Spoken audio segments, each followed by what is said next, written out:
Hoje eu estou conversando com o ator Rodrigo França. Rodrigo, quem foi Bené na sua vida? Bené, minha avó. Nossa, minha avó já é falecida. Vieram várias pessoas com o nome de Bené na minha cabeça, mas a mais importante, sem dúvida, é minha avó. Minha avó foi uma educadora que, para mim, todo mundo que trabalha numa escola todo mundo é educador, é educadora. Minha avó trabalhou numa escola de classe média alta, na zona sul do Rio, como auxiliar de creche, mas durante 35 anos, sem nunca faltar, continuou analfabeta. Né? Ela queria muito aprender a ler e escrever, e quem ensinou a escrever o próprio nome fui eu, meus irmãos. E eu lembro muito a inquietude dela de querer saber o que estava escrito, e essa escola não teve paciência, sei lá, não teve visão. Eu acho que está nessa base da escravidão, sabe? O outro é coisa, o outro não tem sonho, o outro não tem vez. Então, eu sou educador também por causa da minha avó, assim, foi a minha primeira aluna. E... Mexe comigo, desculpa, porque é muito triste. É a grande representação, a minha avó, do que é a sociedade brasileira. A gente é muito seletivo, né? Óbvio que esses educadores que estavam lá nessa escola tinham uma visão para uma certa parte ou uma certa característica da sociedade. Visibilizadas, né? A minha avó, eu costumo dizer que a gente ama como convém, né? E eles falavam que fizeram homenagem na saída dela, né, na aposentadoria, que ela não queria se aposentar, mas ela precisou por conta de saúde. Mas é um amor da coisa, né, de um objeto, de uma caneca. Porque você está dentro de uma escola e você não vê que alguém deseja ser letrado, ser alfabetizado, e você não... E de muitos anos, né? Uma relação de muitos anos. 35 anos. Foram 35 anos de trabalho nessa escola e nada. Eu imagino que essa história, ela deve dizer muita coisa para você, né? Eu acho que talvez essa história tenha sido um impulso para você ser o homem que você é, o profissional que você é, construir a carreira que você construiu. Sim. Eu sou privilegiado em relação a avó, pai e mãe. Muito, muito, no sentido... Meu avô, nem minha avó, parte de pai e mãe, eram alfabetizados. E mesmo assim, deram oportunidade para os meus pais. Né? Todos os meus pais passaram pela faculdade. Consequentemente, eu e meus irmãos conseguimos. Então, nós somos privilegiados, porque isso é a exceção da regra. A gente não é melhor do que ninguém. E eu não sirvo de exemplo. Exemplo é diferente do que representatividade. Porque a minha vida foi e é muito mais tranquila de muitos negros. Ainda estou emocionado por causa da minha avó. Mas eu sempre tive essa questão lá de casa, né? De você pode, vai ser difícil. A educação, poucos sabem, a educação de uma criança negra é diferente de uma criança branca. A gente não pode correr. Né? Desde criança a gente ouve, não corra. E depois você vai entender porque a gente não pode correr. Porque se a gente correr, a gente vai ser confundido como ladrão pela sociedade. E a gente pode ser Estado, morto por isso. A gente pode ser morto. Então, a gente, lá em casa, eu sou trigêmeo. Pois é, rapaz, eu encontrei outro dia um rapaz, e o Rodrigo, não sei muita o que, intimidade. Com muita intimidade, e aí ele falou, não, você é o meu irmão. Eu falei, tem dois? E aí depois eu descobri que são três. São três, Fábio, Nelson, eu, Rodrigo. E 2 anos depois, no mesmo dia e mês, nasceu o Bruno, 4 aquarianos, né? Então, 4 crianças negras, 4 homens negros dentro de casa. Então, meus pais sempre tiveram esse cuidado, tem que estudar, tem que ser o melhor. Né? Que é um fardo isso, que é um fardo, porque a gente não tem o privilégio do erro, a gente não pode errar. Senão, se a gente erra, a gente é descartado. Então a gente tem que estar sempre acertando, estar sempre se policiando em relação às nossas atitudes. Isso é muito cansativo, mas é necessário. Então isso veio lá dos meus avós, essa relação da luta, da batalha, eu lembro a minha avó fingindo que estava lendo um livro, eu criança, para servir de exemplo. Nossa, sabe? Eu lembro no meu pai. Meu pai nunca me chamou de burro. Meu pai sempre me chamou de intelectual. Meu pai sempre leu 3 jornais, sabe, por dia. Então, não foi difícil chegar onde eu cheguei, sabe? E ainda quero chegar.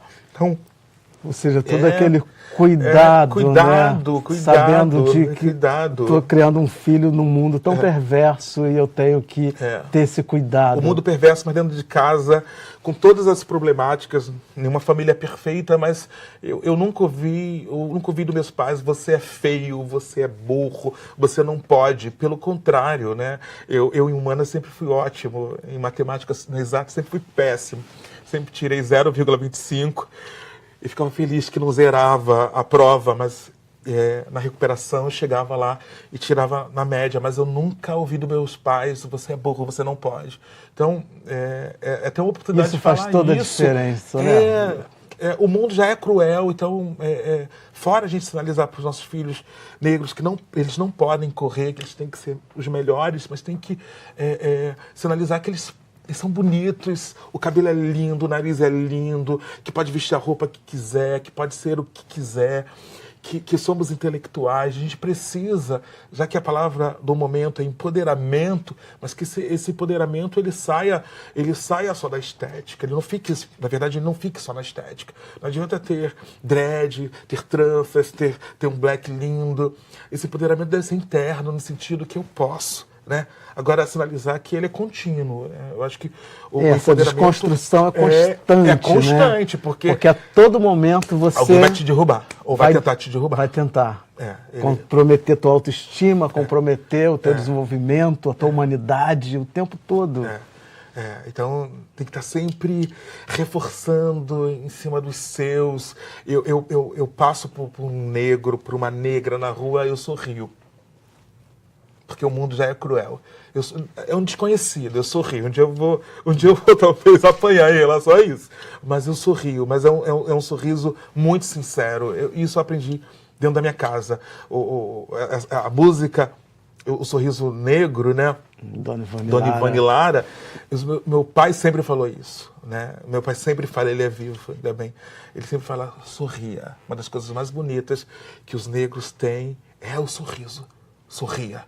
Então é isso, eu olho, encontro, tá difícil a vida, a gente não pode entrar numa estrutura de competição de mesmo espaço, a gente tem que estar feliz de ter mais um no mesmo espaço. Então, encontrou um negro, uma negra no mesmo espaço, sorria, abrace, mesmo que seja alguém desconhecido. Ai, que lindo! Vamos ver mais um trecho. Violência. O índice de vulnerabilidade e violência do Brasil aponta que a população negra de 12 a 29 anos é a principal vítima de violência. Jovens negros são 2,5 vezes mais vítimas de homicídio do que jovens brancos. Em algumas localidades, esse número chega a 13 vezes, como na Paraíba. Por ano, no Brasil, 30 mil jovens são assassinados. Desses 30 mil jovens, 77% são negros. Ou seja, por ano no país, 23.100 jovens negros são mortos. Um verdadeiro genocídio da juventude negra nesse país. A cada 23 minutos, morre um negro assassinado no país. Pensando no professor Milton Santos, o problema é que valorizamos aquilo que nos separa, não aquilo que nos une. Eles vão ensinar a gente a ser negro? Tá morrendo é preto, velho. Pede pra polícia considerar todo humano. Pede pra eles pararem de matar a gente, pois a gente vive uma guerra. Estamos mesmo sem autoridade, acabou, não tem lei, não tem nada. Olha isso, gente. Essa gente tem que morrer.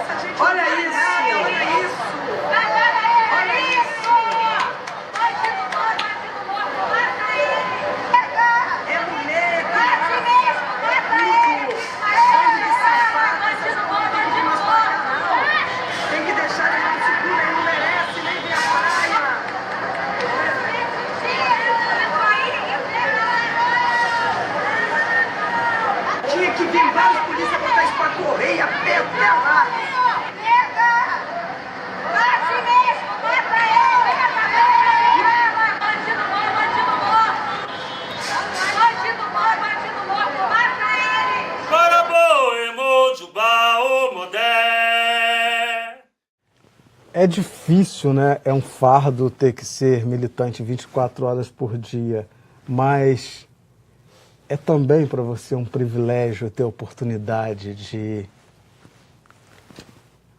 trazer esse discurso para o palco. Quando o Fernando Filbel, o diretor, falou assim, olha, quero que você fale tudo, eu quero que você coloque na plateia esses números, eu fiquei muito feliz.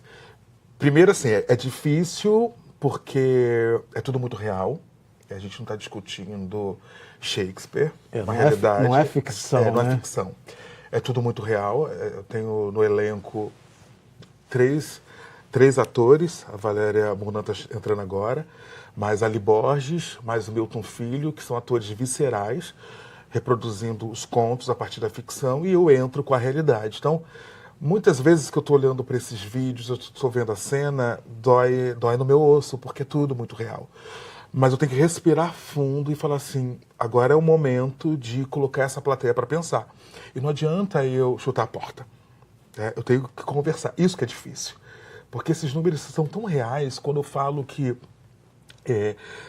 59% do registro de violência doméstica, a vítima é a mulher negra, como 70% dos casos de estupro, como 63% da morte materna, como 66% da violência obstétrica. Esses números me doem por dentro.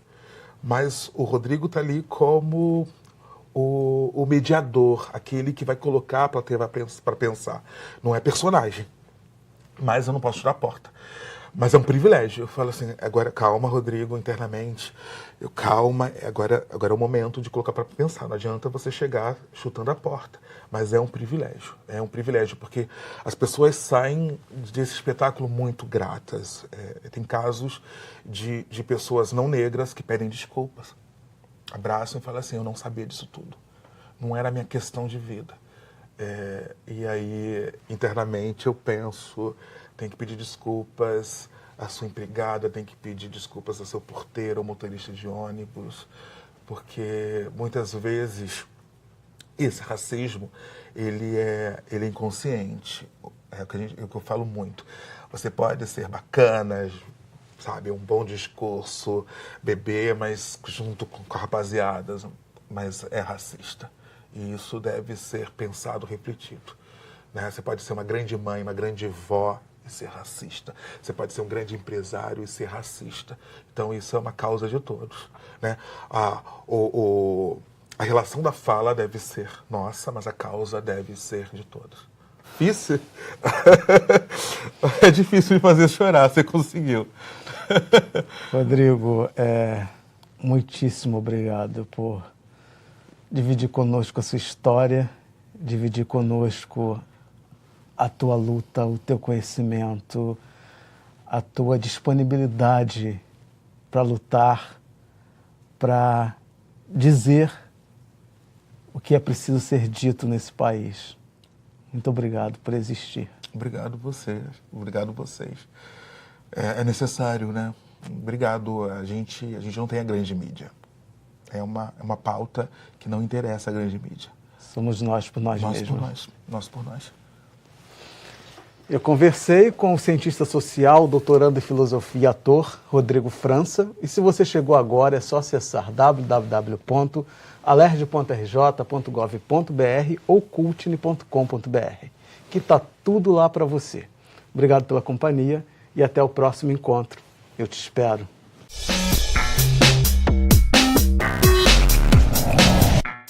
A Cultine, para mim, é onde nós temos o registro da nossa memória, né?